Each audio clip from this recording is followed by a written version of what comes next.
So the name of my talk today is The Prodigal Son, a story of forgiveness and prosperity. And Kenneth just sang about the prodigal son. And there was another son too. The prodigal son is the younger of the two sons, and he went to his father and asked for his share of the estate. And the father, of course, gave it to him. But there was an older son who stayed back, who stayed with the father and worked the farm and did everything that he was supposed to do. And as the song went, when the younger son ran out of money, he went back home, and the father embraced him and had a party and killed the pig and had all these people come over and celebrated that his son was back, because in his eyes, the father's eyes, his son was dead and now he was brought back to life again. His son was gone and now he was home. But the older brother felt like, wow, I've been here all this time and you never killed a fat pig for me. You never had a party for me, which I can relate to, being one of seven. There's always that comparative thing going on. But the truth is, this story, the traditional symbolism of this story is, it's a message of forgiveness. It's a story or a parable of forgiveness. And it's about how God, no matter how far we go, no matter how far we go away from God, God always welcomes us back. And he rejoices, or she rejoices, or the God consciousness rejoices when we get back to that thinking and remembering of who we are. It was interesting because when I started out, I said, okay, what does the word prodigal mean? First of all, I was spelling it wrong. It was C-A-L in my mind. And of course, because it was the son, and I'm 6 girls and 1 boy in our family, and the boy was, of course, the king. And I thought prodigal meant, the favored one.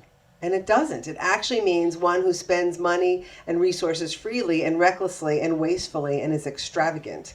And I was like, wow, that's not my brother at all.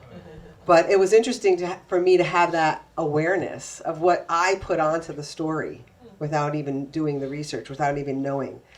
What was also interesting is that this story isn't just about the son, right? The story is about the father and the other son. And in the Holy Spirit's interpretation of the New Testament, it seems as though the story is about separation and independent beings. But how could that be if in truth we're all one? If we're all one. The story, each one of these people in the Bible, each person is significant of a consciousness that we all have. I want to read something from. This is Luke 15:11-32 is the actual story. And in the Holy Spirit's interpretation of the New Testament says, the Father within the story is the same as me. There is no difference between us. You are the one who seems to be the lost son. However, you cannot be the lost son in truth, since you and I are one. The journey that this son seems to have taken is a journey in the mind only. In other words, you have traveled away from me in the perception of yourself, but this journey has occurred in perception only. We are not separate in any way. Now you are becoming ready to wake up from this imagined journey that you have taken. I have come to meet you and help you return to the truth of yourself. Here are some thoughts I ask you to practice giving acceptance to. The Spirit of God is one. Nothing exists that is outside of the Spirit of God. I exist, and so I must be within the Spirit of God. That which is within the Spirit of God is the Spirit of God. I and the Spirit of God are one. All else is illusion. It doesn't get much clearer than that. And how many times have we let our mind be separate from God? It happens all the time. How often are we willing to see the truth and to be remembered of who we are? And it's also the first 2 principles of unity. The first principle is there is only one presence and one power active as the universe and as my life, God the good. And the second one is our essence is of God. So the other son in the story, the son who is angry, represents our resistance to love. The Father represents God. The Father represents love. The Father represents all-encompassing. One son, the son that went off, the younger son, the prodigal son, represents love without wisdom, zeal, passion, excitement, fun, but he's forgotten about all the other 10 or so powers that he has within him. And then the son that was left behind is all about resistance and judgment and will. So how do we get from forgiveness to prosperity? How is this all about forgiveness? What does the forgiveness piece bring? Well, forgiveness brings peace, right? Forgiveness brings that paradise that we can find within us at any time. That peace that surpasses all understanding, that is within us all the time. But we forget. We allow our thoughts to take us away from that peace. And what is prosperity? Edwin Gaines says, prosperity is vitally alive, healthy body for this God being we are here to be and to express through. Prosperity is also relationships that are joyous, satisfying, honest, and intimate, nurturing, and work all the time. Prosperity is work that we love so much that it is not work at all. And it is all the money that we can spend. So what forgiveness does is it allows us to raise our vibration, to allow in all of that prosperity. Because if when we're in unforgiveness, we have blocks, right? We have blocks, and we cannot feel that joy. We cannot feel. So whatever your story, whatever the story is that you're telling yourself or you're telling other people, we have to remember that that story is going on within us. It's never really about the other person. So for example, if I'll get back to that. If I'm seeing victimhood in somebody else, or if I'm seeing them as the victim, where in my life am I seeing myself as the victim? I can't see it in somebody else unless it's in my life. If I'm feeling betrayed, where am I betraying myself? If I'm feeling disempowered, where am I disempowering myself? And that's where the forgiveness needs to happen, is within me and for me. So I can go in and say to myself, I forgive myself. Remember last week or last time I spoke, we talked about the first thing that Jesus said as he was being crucified. Forgive them, for they know not what they do. It's all about us forgiving ourselves. So if you're here today, chances are there's something that you need to forgive in your life. And one of the assignments I say is to ask yourself in prayer, what is it I need to forgive? And then start that process, 70 times 7. I forgive myself today. And you might want to put your name in there. So there's 2 reasons why the forgiveness prayer, remember I was talking about last week, Ho'oponopono. I'm sorry, please forgive me, thank you. I forgive you, I love you. There's 2 reasons why that works. Because we're all one, and that vibration is going out towards all of us. And also, if I'm saying it, I cannot not be affected by it. So I want to keep that forgiveness process happening so that I can increase my prosperity, so that I can have the relationships I want to have, so that I can have the work that I love, so that I can have the health that I want. Also, the other thing that Edwin Gaines talks about and Charles Fillmore talks about is any kind of financial debt that we have is all about unforgiveness. And when we can forgive ourselves, that financial debt will go away. Now, we're not talking about, Charles Fillmore is very clear about the difference between debt and a wise use of credit. A wise use of credit is like a mortgage or a student loan versus credit card debt. When it feels like a financial burden, then it's debt. So Eric Butterworth in The Flow of Life says, when you think abundance, we're not creating abundance. We're allowing ourselves to vibrate at the same vibration that the abundance that's already here, and we allow it into our life. We accept it. We're giving our consent to the natural flow of abundance. So this is what the presence of God really is. The life of God is the presence in us, and it's just a flow that does not stop. So I have a question. If we have thoughts of unforgiveness, do we think this flow can flow naturally through us? Probably not, right? How can we have a natural flow of abundance if we haven't forgiven something or somebody in us?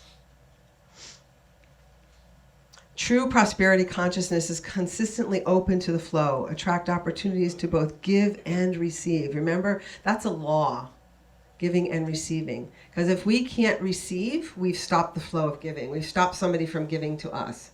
If we're always giving, right? We don't let people give back to us, we've stopped the flow. So we have to keep it open, keep it going both ways. It's the law of compensation.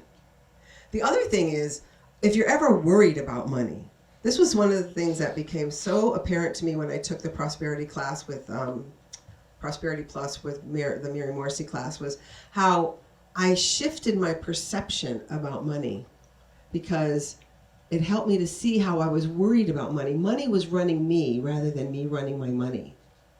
And I finally became understanding of God as my source and supply. I used to think my clients were my source and supply. I used to think I was going out and getting them, and I was in charge of it. When I let all of that go, it was so powerful to me, because there was no energy behind the wanting.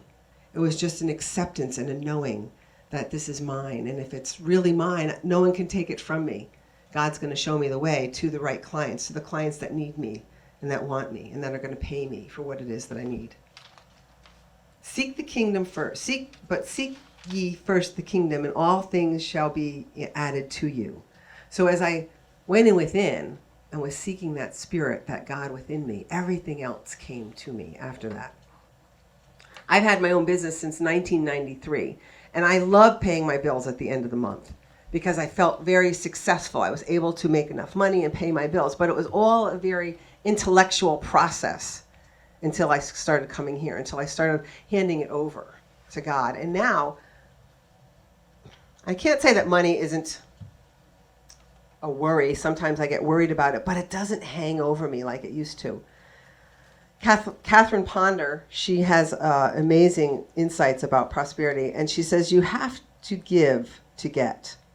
You can expect the very best in life, but you must give full measure for the good you wish to receive in advance. If you don't have something that you desire, use the vacuum law of prosperity. Create room by cleaning things out, throw out old things, and make room for what you desire. So I don't know, I remember Jen saying that was one of the things that she got out of the class. She started cleaning stuff out, and more was able to come in for her. Moses says, "Thou shalt remember Jehovah thy God, for it is he that giveth the power to get wealth." It's really about all the source that is. David talks about substance. We talk about the substance that is. And as we allow ourselves to vibrate with that substance, more of it comes to us. But we can only be there through forgiveness. So many of you know that we just came back from Hawaii. And I spent a lot of time planning this trip, planning the flights and planning the excursions. And one of the things that was in the back of my head a lot of the time was worried about, what if one of us gets sick and we can't go?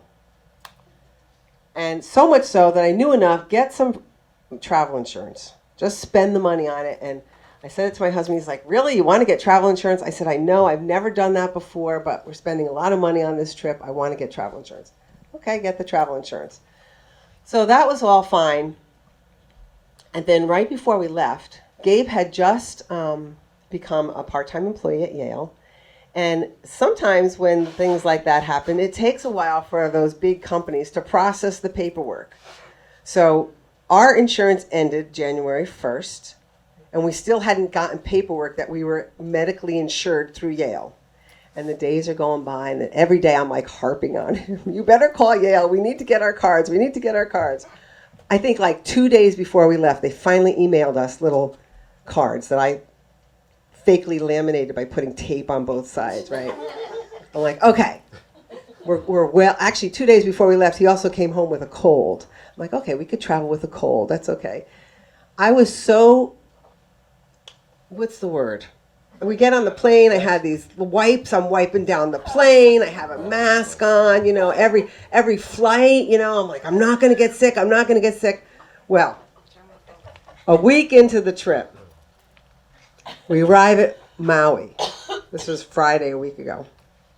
I start feeling not great. I'm like, oh no. So now I start taking all my cold medicine and everything. And the next day, we're on a trip where we get in a van. We have to get up at 2:15. We have to meet everyone at 2:15 in the morning.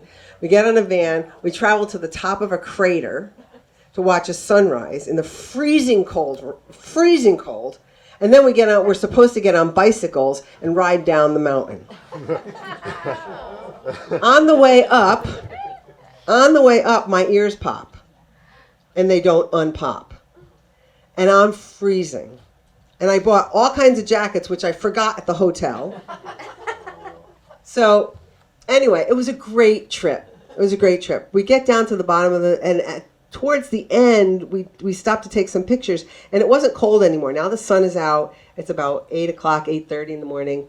And I said, you know what? Gabe and I said, you know what? We could probably get on the bikes now because we're not going to freeze. We didn't do the top half of the mountain. We just did the bottom half of the mountain. It was a blast. So that was great. The next day, so that's Saturday. Sunday, went to church, went to Maui, Unity, which was fabulous. Monday, I wake up, and my head does not feel good at all. I'm like, you know what? I better go to the doctor. Just because we're supposed to leave Tuesday night. Supposed to get on a plane late Tuesday night to fly to San Diego to see our grandson for 2 days. We were going to go to a walk-in clinic and find out that the Hyatt has a doctor right there. I'm like, oh, great. We go to the doctor. She looks at me. She's like, you're not going anywhere. You got 2 clogged ears. Like, it's not even on the outside. It's not like it's wax in your ears. She's looking into my eardrum, and she could see water all the way up to the top. And they're all inflamed. I'm like, really? I'm like, okay. So she's like, I'm going to give you antibiotics and steroids. And I'm like, steroids? Like, I've never taken medicine like this before in my life. And I'm inhaling essential oils, and I'm taking astragalus, and I'm taking bioviotic, and I'm taking all this stuff. And I'm like, this is not happening. So I'm convinced I'm going to be able to travel the next day. The next day I go to the doctor again. He's like, no, it's a little better. It's not as red, but your ears are still clogged. You can travel, he said, but your ears are going to pop. Your eardrum is going to burst. And I'm like, this is what I'm thinking to myself. Well, women give birth. I mean, how painful could it be, right? I'm actually considering doing this, right? And I'm like, wait, you can't do this, Theresa. You're a wellness consultant. You cannot put yourself through this, right? Just because you're afraid of, money or whatever. So finally, I just said, we changed our flight once. And then the next day I woke up, I said, you know what? We got to change it to the day the doctor originally said I can't fly until 6/4. Anyway, it was that day that Gabe went to the gym, and I said, I'm just going to meditate. And it was that day that I got quiet. And I said, pray. Just pray. And I sent a prayer request out, and I called Silent Unity, and I found peace. And I found forgiveness. Because up until that point, I was thinking I could do it. I was in that place of my mind of thinking I could overcome this by myself on what I think. And I was that son that was in resistance of what was. And I wasn't being loving to myself, and I wasn't accepting what was going on. And it was really humbling for me to be in that place. And I said to myself, I can't believe, you're still doing this. You're studying to be a minister, and you're still doing this to yourself. You're not listening. You're not praying. You're not da-da-da-da-da-da. I'm like, wait. You got to stop doing that. That's the whole point here, forgiveness. And when I was able to come to that place, I was able to see the prosperity that I've attracted into my life. I'm in Hawaii. I get to stay in Hawaii for an extra 2 days. And I get to go to this place. Now, we went to the other side of the mountain, the other side of the island. And it was this really funky kind of hippie town. Oh my God, it was amazing. It was beautiful. We went to the best restaurant. It was like the best of the whole vacation. And I was like, wow. When I finally just let it go and said, okay, this is where I am. Just forgive yourself for it. It's okay. Oh, and the other thing that was helpful, I remembered that I had travel insurance. I was like, oh, yeah. And I called them and found out all this was covered. Great. So that was really a big relief. So, and then I want to go to that place of, did I create this by doing all of that ahead of time? I'm like, see, now what's that called? Metaphysical malpractice, right? That's metaphysical malpractice. No, I just did everything I was supposed to do, and I happen to be covered, and I'm prosperous because of it. So, for me, what was the blessing, one of the blessings in this whole story was that even though I got sick, it wasn't the end of the world. Even though I got sick, I was able to enjoy my prosperity. I was able to see the gifts that were right there in front of me, the gifts that I created in my life. This trip was the best trip I think I've ever been on in my life. My husband and I had a great time, and I got back here. It was so funny because I really wanted to, I was supposed to work yesterday, and I really wanted to work yesterday, but there's a different organic feeling when you know you're doing the right thing. And there was something, even though when I made the reservation to come home Friday night, I wasn't feeling 100%, but there was a knowing in me that my ears were not going to pop. A knowing in me that I waited long enough, I did everything I was supposed to do, and I was going to be okay. So for me, it was about going back to that place, that stillness within me, and remembering that I'm one with God, and that in that forgiveness of myself, that I can have, as God is for me, nothing is against me. I can have it all. And I was so grateful that I had that memory. Thank you.